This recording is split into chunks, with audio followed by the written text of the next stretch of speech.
I'm not religious in the normal sense. I believe the universe is governed by the laws of science. The laws may have been decreed by God, but God does not intervene to break the laws. There is a fundamental difference between religion, which is based on authority, and science, which is based on observation and reason. Science will win because it works.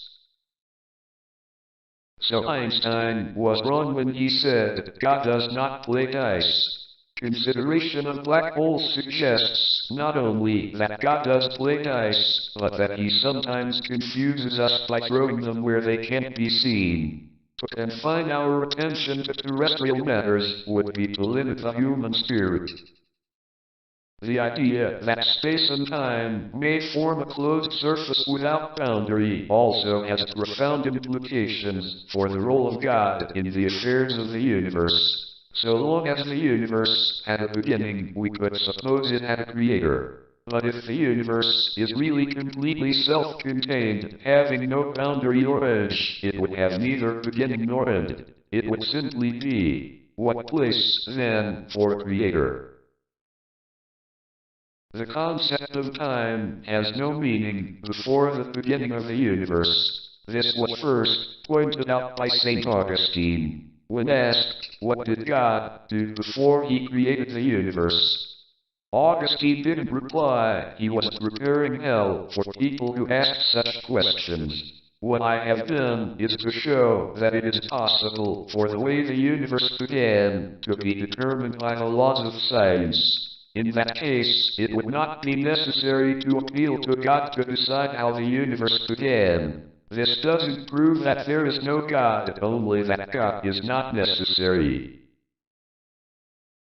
I regard the brain as a computer which will stop working when its components fail. There is no heaven or afterlife for broken down computers. That is a fairy story for people afraid of the dark. I think the brain is like a program in the mind, which is like a computer. So it's theoretically possible to copy the brain on to a computer and so provide a form of life after death. However, I dismiss the idea of a conventional afterlife. I have lived with the prospect of an early death for the last 49 years. I'm not afraid of death, but I'm in no hurry to die. I have so much I want to do first. We shouldn't be surprised that conditions in the universe are suitable for life, but this is not evidence that the universe was designed to allow for life. We could call order by the name of God, but it would be an impersonal God. There's not much personal about the laws of physics.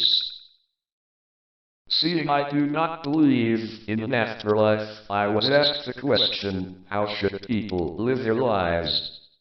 My answer is, we should seek the greatest value of our action.